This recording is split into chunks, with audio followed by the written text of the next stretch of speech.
Et l'actualité nous emmène également aujourd'hui en Russie. Alexis, c'est un jour de deuil national. Décrété par Vladimir Poutine lors d'une allocution télévisée hier, près de 24 heures après l'attentat qui a fait 133 morts dans une salle de concert de la banlieue de Moscou, le chef du Kremlin a aussi promis de punir les responsables de l'attaque terroriste. Attaque revendiquée par l'État islamique. Mais hier, le président russe a préféré pointer du doigt l'Ukraine, Martin Lange.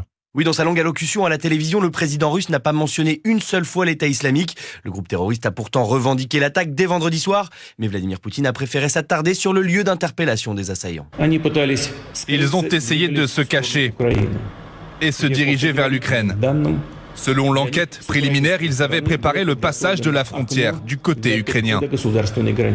Des assaillants d'origine étrangère dont les interrogatoires ont été diffusés par la télévision russe. Les yeux bandés, ensanglantés, l'un d'eux avoue avoir été payé pour commettre cet attentat.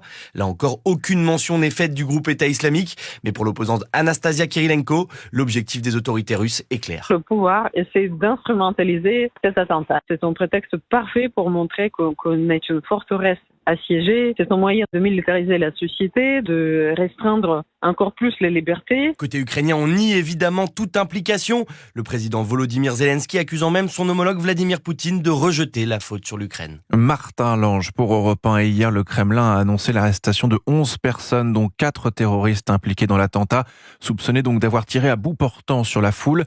Les autorités russes parlent de citoyens étrangers arrêtés dans l'oblast de Briansk, frontalière de l'Ukraine et du Bélarus. Puis c'est à souligner, après ce drame, image forte, des centaines de Russes se sont mobilisés pour donner leur sang, créant d'immenses files d'attente devant les centres de dons. Et puis la France, elle, réaffirme sa solidarité envers le peuple russe. Quand un peuple est endeuillé par le terrorisme, la France est toujours solidaire, dit le chef de l'État dans le journal du dimanche.